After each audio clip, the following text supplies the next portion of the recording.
What's going on, everyone? And welcome to another episode of Writing Friction. And as always, today's guest is pretty cool. Everyone say hello to John Seabrook. How are you, John? Hi, good. Uh, How are you, Michael? Not too bad. The most fascinating thing about the podcast so far when we start via Zoom is seeing the backgrounds of people. We were In talking my before. basement. I just wanted to make sure it wasn't some nuclear ground under, It bunker. looks like I'm in a bunker, yeah, like for like the next 30 years, right? Yeah. And well, we also learned that we're both guitar players. You're a Fender guy. I'm a Gibson guy. Yeah. Well, I got a Gibson too, but yeah, okay. What Yeah, I kind of guess Gibson? Wait, what kind of Gibson? a 335. Oh, you have a 335. Yeah, Okay, so people who can see, I have a 339 behind yeah, me. yeah. Yeah, Mine's signed by Keith Richards. that's what it's all about. I'm sure we're gonna get to that because John wrote a book that I'm a huge fan of, and we'll get to it at some point. For people who can see, it's called The Song Machine. I heard about it originally when Bob Lefsetz wrote about it. He wrote a letter about it originally. Right. And he was actually just on the podcast. And we Oh, talked really? Yeah, we just talked briefly about it. But I want to start kind of from the beginning. We were both talking earlier. I always warn people beforehand when there's two people from New Jersey on the podcast. Uh, so you were born in South Jersey, right? Right, South Jersey. Wait, Mm-hmm. deep South Jersey, they call it down there. Yeah. Kind of near like Atlantic City, Delaware area, right? Yeah, like right across the state from Atlantic City. If you went to the Delaware side rather than the Atlantic side, yeah, Salem County, right Yeah. there. You ever watch Boardwalk Empire? Oh yeah, What do you think about that? loved it, Yeah. loved it. Yeah, I mean, I pretty love that interesting. whole era. I mean, it's so great. And my grandfather was kind of involved in some of that stuff too, so I was super interested in that. Okay. Yeah, no, growing up in North Jersey, the mafia and all that stuff was always around. Uh, So to kind of get forward and let people know, you've been a staff writer, right, for the New Yorker for quite some time. Yeah, How did we get to that point in your life? Where were you going to school? Were you writing a lot as a kid, reading a lot? You write predominantly all nonfiction. So, right. what led you in that direction? Well, nonfiction, people think, oh, fiction, nonfiction, should I go this way or that way? But in fact, I don't even think you have a choice. In a way, it's sort of chosen for you by your makeup, your mind, and what you're inspired by. So for me, I was never one for kind of making up stories, sort of imaginary stories. In fact, I'm sort of terrible at it. But I'm super interested in the world around me and learning about it and then sharing that knowledge with other people. So I think that's kind of where I'm sort of basically coming from. And then, but it took me a while to realize that I wanted to be a writer. I had interest in science. A lot of the stuff that I write about, sort of technology and science and music, were sort of possible careers that I maybe considered at some point. But maybe my process is elimination. None of those worked out, but I did accumulate a lot of knowledge Yeah. about that stuff, and writing was the way I sort of my talent was able to sort of manifest itself. So when you were talking about these specific things, technology and all stuff like that, were you studying it in college or were you studying journalism? I mean, what Yeah, yeah. So I didn't I'm go to sure there's journalism. mechanics of it that you need Yeah, to yeah, learn. yeah. I know a lot of people kind of want to know like how you get into this stuff, and there's various routes. I mean, journalism school is a good route if you're heading more for newspaper type writing, and but even there, it's really more about meeting people who can help you than the techniques that you learn, Like which can most really things. be learned on the job. So I never went to journalism school, and I learned about journalism just by doing it. I don't really think it's so complex. It's not like a professional like lawyering or doctoring where you need years of professional training. Most of it is kind of common sense, and inquisitiveness, curiosity. I think a talent a lot of people who seem to do well have in journalism is being able to make friends quickly, putting people at ease, feeling comfortable in a lot of different sort of somewhat strange situations. But anyway, so for me, there was no sort of professional school that guided me there. I went to a good school. I went to Princeton, did a lot of writing there, both fiction and nonfiction. had a lot of good teachers, got to meet real writers, which is, I think, a huge thing for a young writer to do, to see that, yeah, this is a real career and there are people you respect to actually do it, because there's not really a one set career path. So you're like, you're asking me how I got there, and my career path might be very different from another. Anyway, so when I got out of college, I wasn't sure what to do. I didn't really think about magazines as this kind of unique genre of journalism. But a friend of mine who worked at a magazine suggested that I try to write a few book reviews for the back of the book, which I did. And then they said, well, how about, trying a feature for the front? And so I tried that. And it turned out that magazine writing was sort of perfect for my particular sort of interests and talents, because I was, I had a literary interest in developing characters and storylines and narrative, and, sort of creating a story that had a beginning, middle, and end, and felt like a structural sort of, like a thing that had been structured purposely.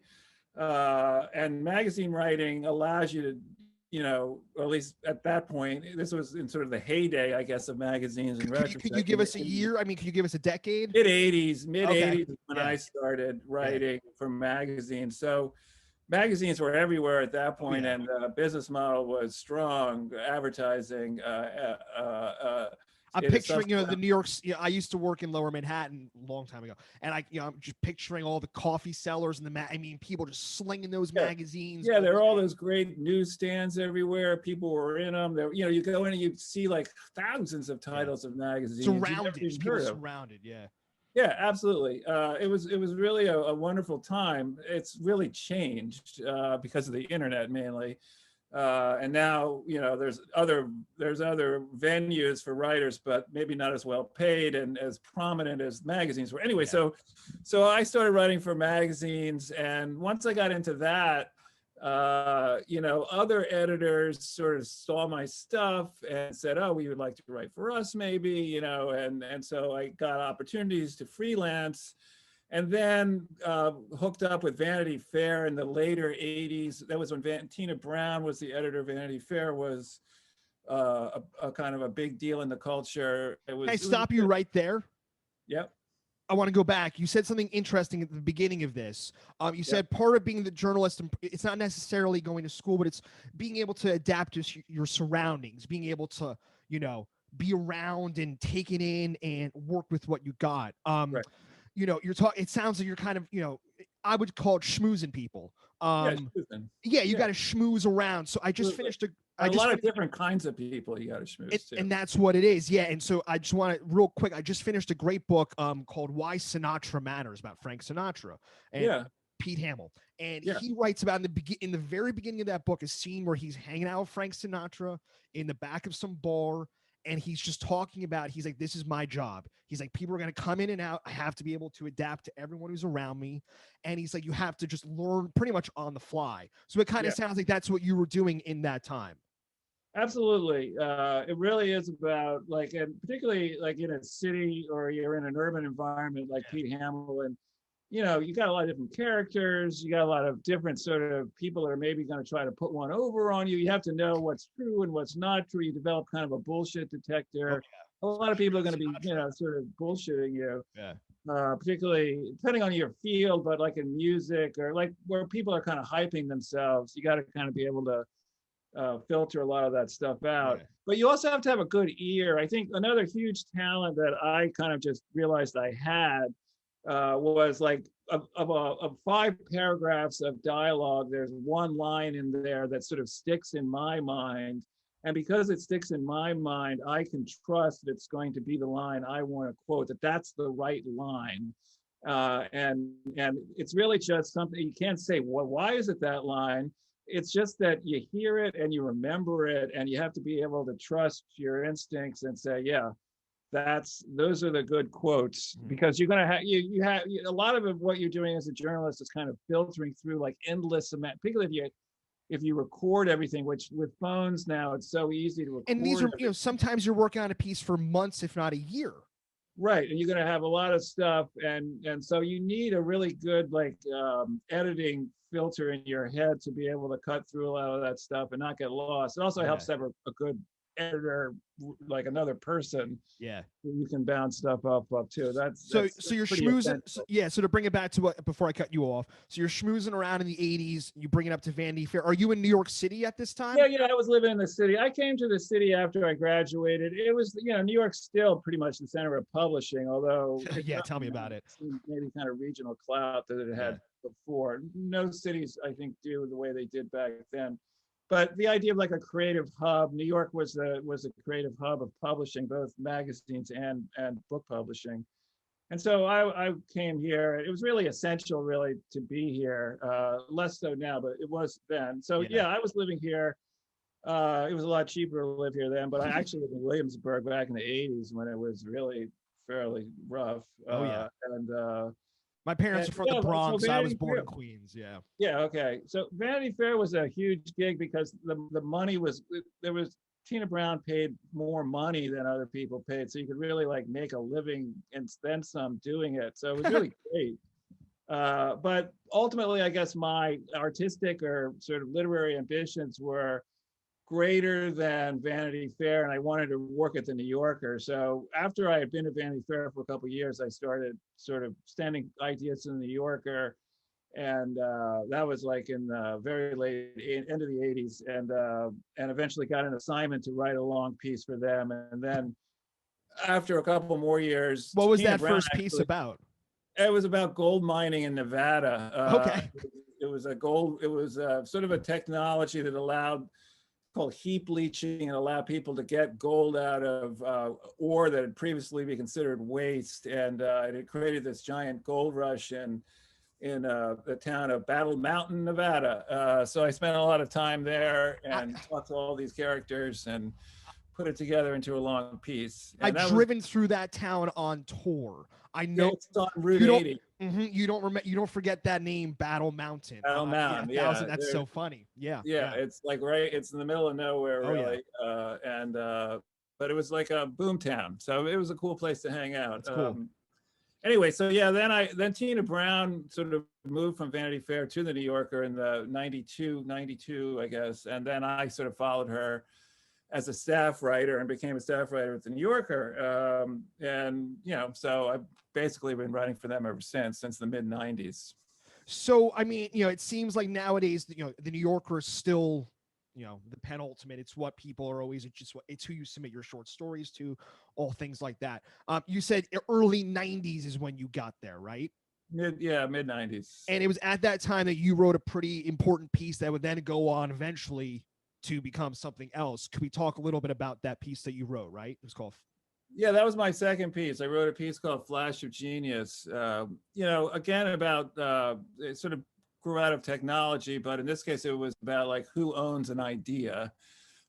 This guy who had an idea for this is, his idea occurred to him back in the early 60s.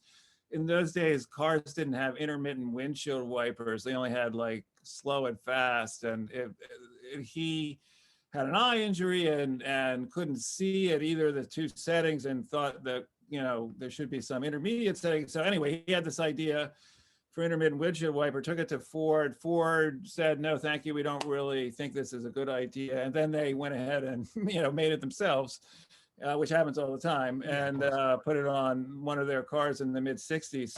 So this guy, whose name was Robert Kearns, launched a long patent case, became one of the longest cases, in the, history patent, which has some long cases, trying to get, his rights from Ford. And eventually he won. And I kind of came into it toward the end of the case, and then got to know his family and spent time in Detroit, and was there when the verdict was announced. And it was sort of a bittersweet story because although he won, like 30 years of his life was taken up with this thing, and his wife People should left read him. about it. It's pretty intense. I have two questions.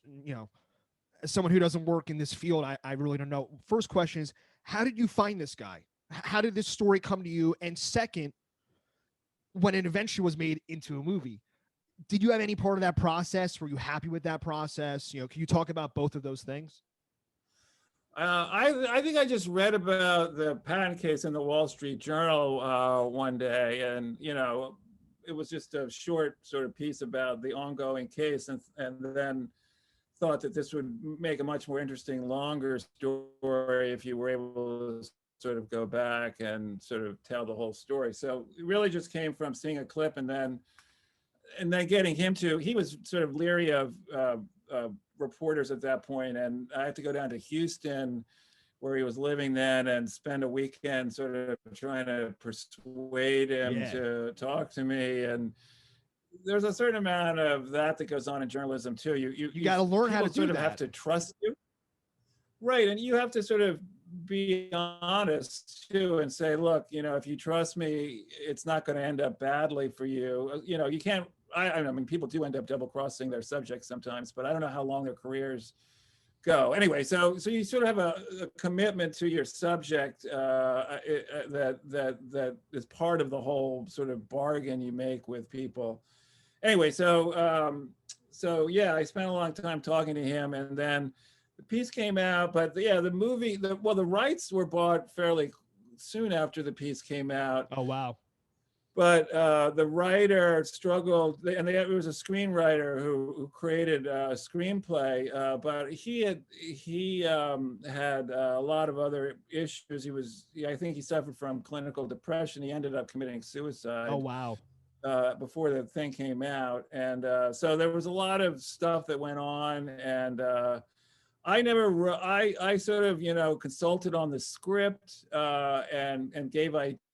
The director became kind of a friend of mine, but I didn't actually write the script, so I had kind of a arm's length relationship with the film. Yeah. I mean, I thought the film, I liked the film. The cinematography was great. The way it showed Detroit in the 60s was really cool. And it had some good actors in it too. It had Alan Alda, Greg Kinnear played the inventor. It had with Dermot Mulroney when he was young. Anyway, it had the woman from Gilmore Girls. Anyway, it was a good movie. It was they had to kind of it didn't really have a conventional Hollywood ending is the thing. Like it sort of had kind of a bittersweet ending, and they needed to sort of pump it up a little bit. So, in that sense, it was a little bit of a Hollywood version. Yeah. But it was a good film. It wasn't like a huge success in the box office, but it's definitely a good rental. You had said something before. You had to spend a couple of days with him to get him to trust you and things like that. Right. Richard Ford, I don't know if you know that author. He wrote a book a long time ago called The Sports Writer. And there's a scene in that book where he talks about that. He's like, he has to go to the person's house, and you're spending hours with these people before you even probably record anything, right? Just getting them to want to open up to you. Have you ever had an instance where you went to someone and they just kind of shut down and the project didn't happen? I probably haven't a lot, but I probably kind of put it out of my mind. Okay. Yeah. Interestingly, Richard Ford was my teacher in college. You're the third person on this podcast who had been taught by Richard Ford.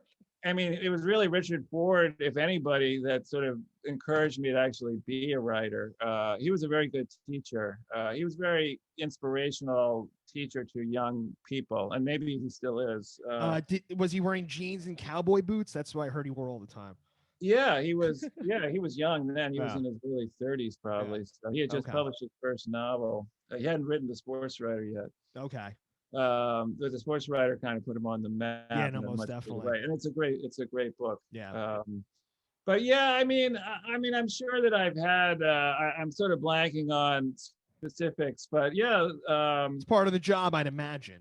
Yeah. I mean, you try to use as much as you can. Another thing about nonfiction, which I kind of feel is good for using a lot of stuff, is that the form is like kind of loose enough so that it allows you to fit in, your own thoughts, quotes from people, third person narrative, or newspaper articles that you might have come across, a little bit of art criticism if it's sort of like about somebody who paints, dialogue. Eh, you also have to There's keep it interesting. I mean, you got, with nonfiction, there has to not necessarily a plot or a storyline, but there has to be elements of, surprise and things like that. And you always kind of want to keep the reader on the edge of their seat in some way. Well, and also I think like in fiction writing, well, if you liken this to painting, like a fiction writer is a little bit like an artist with a brush, in which everything that the artist does with that brush can create anything they want, just out of their own imagination.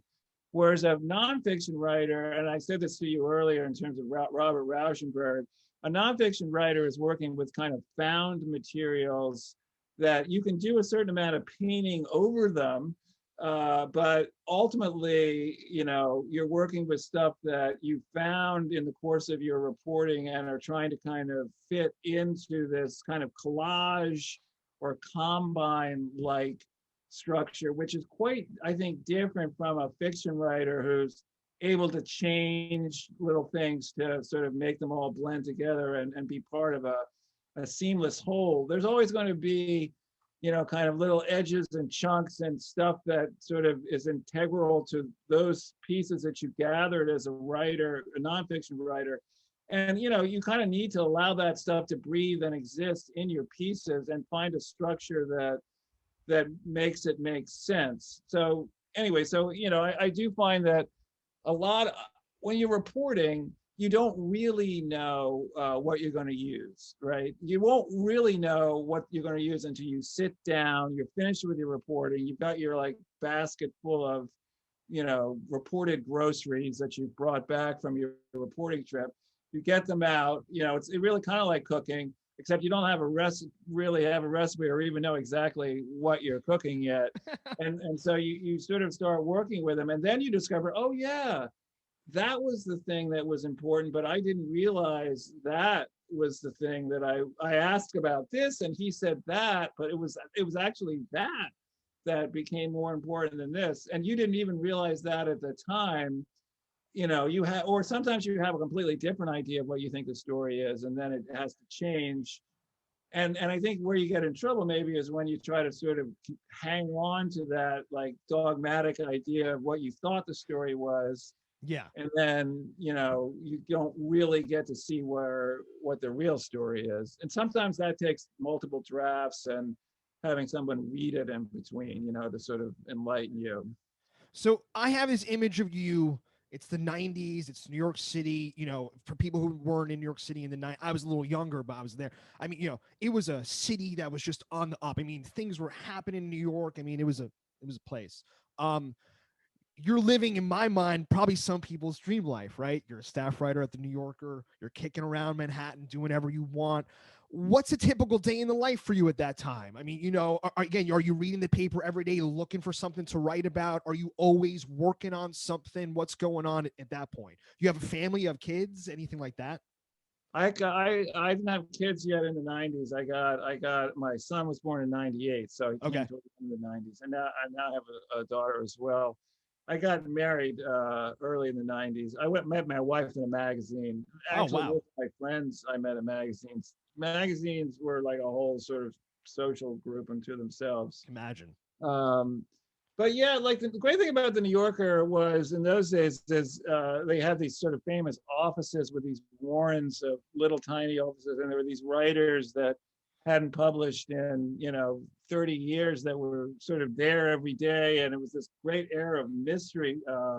And so when I got like one of those offices, truly that was such a gift, and it was like heaven to be in there. And so I would go to the, I mean, even though I could work at home, I would go to the go into, it was right across from Bryant Park and Midtown Manhattan, and hang out there, and I trying to always have something going, but part of it for me as a young writer was just hoping to be able to talk to Joseph Mitchell or Brendan Gill, or, you know, these guys that like I had grown up reading the New Yorker. My parents got the New Yorker. A lot of people sort of maybe their parents get the New Yorker. Yeah. So I had sort of known who these people were, George Trow, you know, and here they were. So, you know, I just kind of wanted to like get as much as I could from that environment while it lasted. And it didn't really last, you know, it eventually, the magazine moved to Times Square, which Yeah. was a more corporate situation, and now down to One World Trade, which is where it is now, which is a extremely sort of corporate type environment. So it's not really quite the same. Yeah. But yeah, you know, sort of hanging around. If you go to the office, it's, you know, proximity can help you in terms of like ideas. You know, ideas are like the coin of the realm, right? A good idea is the most desirable thing you can possibly have. It's the hardest thing to come by.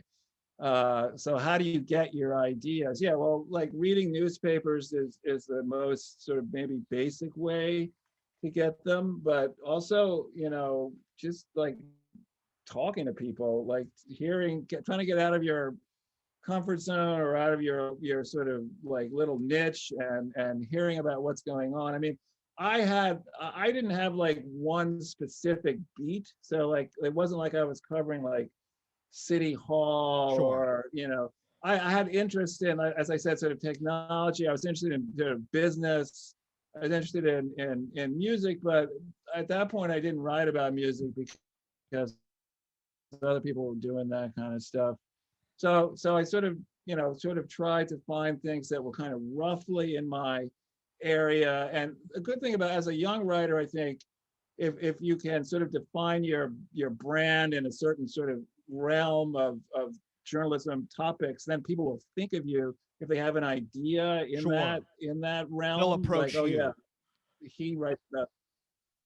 Right. So it's good to have not just like a byline, but also like a subject that you're associated with. But so you know, I never really had like a specific one, but sort of tried to sort of develop. I eventually kind of got more into I wrote a book in the late 90s called No Brow. It was my second book. My first book was called Deeper. It was about the internet. The first pieces I did for the New Yorker after that gold mining piece were like I did a profile of Bill Gates in which I got email. This was in '93. Literally no one at the New Yorker had ever even like used email or even heard of it. Yeah. It was like a completely bizarre Yeah. new thing that I interviewed him on email, and that became, you know, kind of like the piece. And that was a sensation. You know, it was just like, oh my God, you can interview somebody Yeah. on email. This And is look at us in unbelievable. 2020 now. Yeah. You know? Right. It was like, oh my, so I did then a series of other pieces about like this thing that was sort of emerging then that for the mainstream consumer, the internet, and that became my first book. And then after that, I felt like technology had sort of, I mean, the hard thing about writing about technology is it's not visual. It's hard to, you know, a lot of it is very abstract. It takes place on a screen. So it's sort of hard to create narratives that are really juicy and can bring the reader in. So Yeah. I kind of moved in more into sort of mainstream, like Hollywood blockbuster. The 90s were a time when there was this kind of like I don't know, blockbusterization of our culture. You had these massive stores, you had like big Everything about the 90s. movies, Yeah. tentpole movies, you know, like Star Wars returned. I did a long piece about that.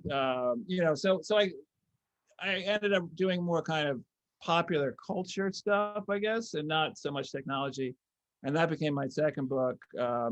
And then from that, I sort of got into music specifically and pop music and how it was created. Sure. Well, let me stop you there. Book. I'm going to stop you right there. All right. So you're writing these books and you're writing pieces for the New Yorker. You're doing these kinds of things. You're looking, for inspiration wherever you find it. We talked earlier. You were playing guitar. I mean, have you always been a fan of music? Yeah. I've always been, a huge listener. A huge music meant a lot to me as a kid. I was kind of a lonely kid, I guess. I got a lot out of listening to songs, listening to the lyrics, like connecting with what the singers were saying, and I always remembered all the lyrics. Yeah. And I play music. I mean, I'm not like I wouldn't say that I ever really seriously considered a professional career as a musician, but well, you're talking always, you're talking to someone who did and who tried. And you wrote a book about a very, very, very, very, very specific thing, something that I tried to do myself. Pop songwriting. Right. When did that first idea kind of come into your head? When did, was it during the time of the Backstreet Boys and NSYNC where you started thinking about how is this fucking, because again, it's such, I mean, you talk about Max Martin, you get very detailed about things that most people have no fucking clue about. When did that, seed germinate in your head? Well, I knew like when the Backstreet, I remember very clearly like when the Backstreet Boys album Millennium went #1 at the very end of like the millennium. So does my sister. And I remember hearing about this guy, this weird impresario guy named Lou Pearlman, who was backing them. And I thought that sounds like kind of an interesting story. And I think I even sort of proposed it at the time, but I didn't get any. I didn't get an assignment to do it, and it wasn't for another, I guess, 10 years went by, and Lou Pearlman ended up being a huge like Ponzi scheme swindler, among many things, and went to jail. That now he's interesting. Now, let's look into Lou Pearlman. Although that wasn't actually how the book started. I got the book, that project, that whole book, and started as a New Yorker article, and it was assigned to me. Somebody said we have these weekly ideas meetings.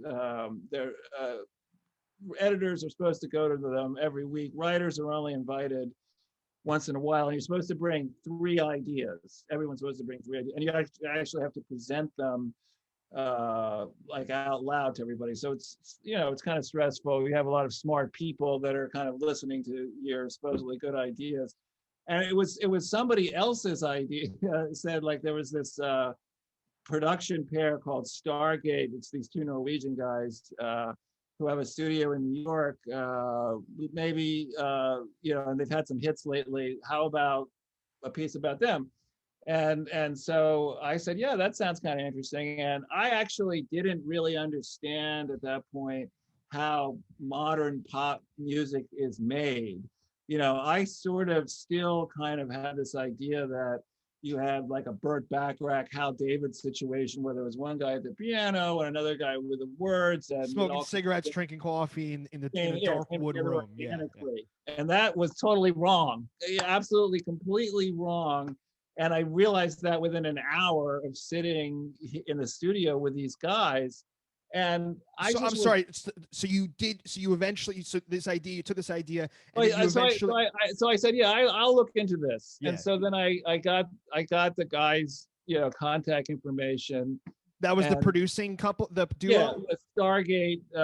There's 2 guys and they have a manager. So I sort of talked to the manager and he said, yeah, they were interested in having a piece about them in the New Yorker.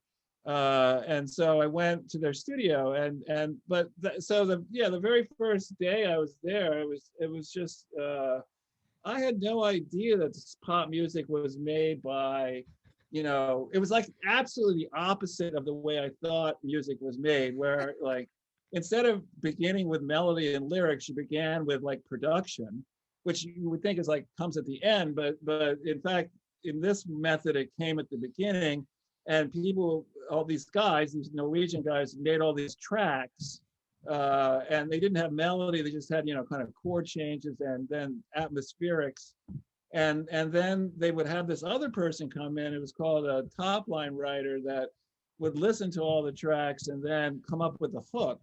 And that person, whose name in this case was Esther Dean, became like a major character in the book because she was just a fantastic character. And what she did, the way she did it was basically just go into the booth.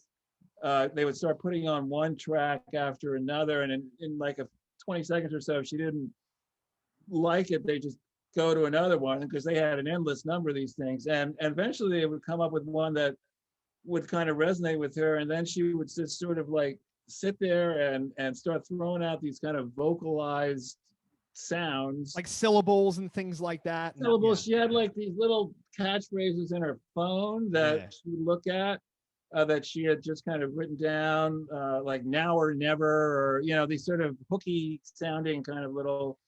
And eventually, and you're sitting in the studio watching this all happen. I'm on the other side of the window with these guys and listening to her, and I'm kind of watching them get excited as she sort of approaches the hook that she's looking for.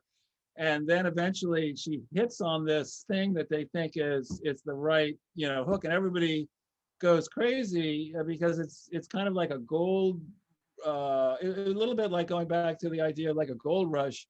Like when you have a really good pop song, it's money. I mean, it's literally a lot of money. And so there's that element always there. And this is like 2010-ish. Yeah, it was 2010, around in there. Yeah, 2011, 2010. And so I ended up like just spending as much time as I could with these guys. I think they kind of wanted the story to be more about them, and in the end, it was as much about Esther Dean as them. Although they were in it too, and they were a little less thrilled about that, maybe. But that's something as a writer you just have to kind of roll with. Like you have to tell the best story you can, and if it's not exactly the story that the people you're writing about think it's going to be, that's just because you got to tell the best story you can. And at what point were you thinking about maybe this could become a book? When did that idea come about? Okay, so then I wrote. So another great thing about like writing for the New Yorker is that you get to sort of like a lot of feedback and figure out like our idea is interesting or not, before you commit to a whole book, which is going to take you maybe a couple of years. I mean, an article will take you 2 or 3 months. Yeah. So the cool thing was that the article came out. I didn't really know if other people were as kind of amazed by this way of making music as I was, but it turned out they were. A lot of people were just sort of floored. A lot of people were appalled. Like the older people in particular, the fact that they didn't use instruments, no instruments. I was going to say, was when you walked into that studio, was there even a guitar or a drum in sight? Exactly. Well, there was no drum. Absolutely not. Of course not. Being a studio drummer is gotta be like the worst thing. I have a friend. I'm one of my best friends. Does it for a living, but we won't talk about that. Stuff. But so, and for people who don't know, this kind of recording has, you probably say it in the book, I forget, but it's called making music in the box. Yeah. And what that means is creating music all inside of a computer where you literally don't touch an actual instrument. Right. Were they working on Pro Tools? Were they working on Logic? Pro Tools. Okay. Yeah. So they had a huge rig and a synthesizer. One of the guys was a very good musician, although of course, he rarely played. He did occasionally play on a song. The other guy was more of like an ears guy, an A&R guy who could sit back and listen to what was happening and be able to say this is good and this is not. So the older people, I think, were appalled that the music is all sort of technologically made, but a lot of younger people and also sort of more diverse background, I think, were really excited by the sort of democratizing aspect of this. Like you didn't necessarily have to have a music education, and that could have, maybe you weren't wealthy enough to afford that, or all you really needed was beats and like some, a little, maybe a laptop. And that was very exciting to a lot, and continues to excite people who just read the book. Yeah. And see that like music is not just like limited to people who have had this level of expertise that they don't think they have. Eh, Like if you have a song in your head, then you can get it out there. Yeah. You know, and nowadays, and since then, it's sort of almost gone to phones and voice notes where people just sing into their phones when they have musical ideas, and then if they, you know, develop them from there. So yeah. So when you get the green light to write this book, had you ever heard of the name Max Martin before? Did you even know who that guy was? Well, I mean, I did know who Max Martin was just because I'm a guy that looks at Billboard charts. You know, I've always been sort of a guy that read or interested to know what the #1 song was, and often would look and see who wrote it. And you can't, back in the 1910, 1912 period, Max Martin was on like every other song that you looked at. Like, he was doing all those Katy Perry songs, you know. I mean, literally every single, and he was working with everyone. Pink, well, a little bit of Kesha, but that became more Dr. Luke. But yeah, so yeah, I did know who Max Martin was, but I didn't really realize that he was going to become kind of the great white whale that I ended up sort of like kind of pursuing in the course of the book. But that actually worked out well. It kind of gave, in the end, you know, the book kind of became the story of this little group of Swedes that started out in Stockholm in the late 80s, early 90s, and then became these mainstream hit makers. And the other stuff got sort of built into that. And so even though I never actually sort of officially interviewed Max we ended up meeting a few times and sort of talking about maybe. So you did meet him, but ended up not doing it. Yeah, I met him a couple times. I sort of he's always getting awards. it's so the like only if you go to videos you could, awards dinner, you're gonna.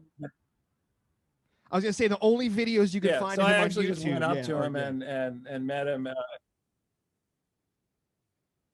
Yeah, and then I went to the Grammys one year too, and I sort of, you know, went up to him there, and then ended up sort of, I think what happened was he sort of delegated some of his people to sort of basically represent him. And there's this one guy in particular named Savin Koteka, who's now like a major pop songwriter, American guy, Indian American guy, who kind of spoke. He had sort of apprenticed with Max, so kind of spoke for him. I think part of it is Max is shy. Max's English maybe isn't as good as some of the others. He's a little bit insecure about that. And also, you know, he's amazingly, in a world in which everyone is out for attention, honestly and sincerely doesn't want it at all. You know, because that's not his role. You know, he's the ghostwriter behind the scenes. And what I became so interested in is that he actually has these vocal talents and musical talents, and probably could have been the artist who sang his own songs and yet gave them away to other people, which just seems like such a fascinating thing. So I think some days he probably is happier to be Max Martin than Taylor Swift. I don't know. That could just be me. Well, yeah, he doesn't get like Kanye coming up and like dissing him on stage, you know. None of that crap. So when that book came out, you know, I made a little bit of a splash. Obviously, I was aware of it. What's going on now in your life? You working on anything now? What's, you know, any new books? What happens in 2020? It's soon to be 2021. Yeah, well, I mean, the pandemic came along. It's sort of hard not to write about it, like, you know. So I've done a couple pieces. I just did another one about like the office and like what the office might look like when people go back and how the pandemic might change it. I have been working on a kind of a book about my family in South Jersey. They were in the farming business. It was kind of a whole family saga that went on down there. I work on it from time to time. I mean, I have this weird sort of mind in that I'm interested in the stuff that's like the latest futuristic stuff. And then I'm also interested in like stuff that happened like 50 years ago. Farming in South And Jersey. yeah, and so I kind of like go back and forth. So actually, the piece I'm working on now is I just started working on it. They're about to launch finally New York is going to get e-scooter ride share e-scooters in the 4 boroughs, not Manhattan, but the other one starting in March. And there has been this huge explosion of kind of electric vehicles in the last few years in city bike lanes, not just Especially, bikes and San scooters. Francisco for sure. Right, but like monowheels and hoverboards and all this kind of stuff. So I just kind of want to. It's changed in the city. It's really changed the way the city looks. It's changed the way how people get around. It's a pretty big deal, and also with the pandemic and the lack of cars in the streets and a lot of streets being closed off. It feels like it's a real chance to kind of like reset transportation in New York City and maybe move away from cars, in a significant way. So I'm kind of excited about. I'm sort of it kind of hits a lot of my kind of nerdy kind of. It's like technology, transportation nerd stuff like last mile and how you get people from their subway to their office. And anyway, so yeah, I'm working on that now. Yeah, and most importantly, I mean, just speaking with you for this time, it seems like you're a guy who's gets excited about what you do for a living and the stuff you write about. So I mean, that's just awesome to hear anyways.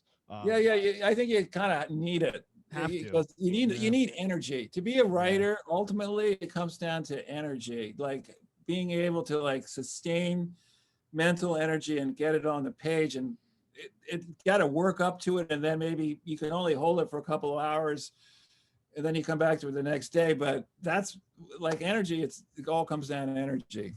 John, your energy is awesome, man. Thanks so much for taking the time to talk to us. Thanks, I asked 2 questions at the end. Guys. Yeah, I asked 2 questions at the end. First, are you a social media? You do Twitter, Instagram? What's your handle? Can people get in touch with you? Yeah, I'm on Twitter. I think I'm just Cool. JM Seabrook. So cool. All right, yeah, we'll give the link. And any bookstores you like in New York, people should be buying your books from. Who do you? I like Greenlight here in Brooklyn, right near me. It's a wonderful bookstore. So even if you don't buy my books, go visit Greenlight on Fulton Street. There's also one out in Lefferts Gardens. Cool. John, thanks so much, man. All right, man. Have a great day. Talk later. Yeah. Happy New Year, Michael. You too. Bye-bye. Bye-bye.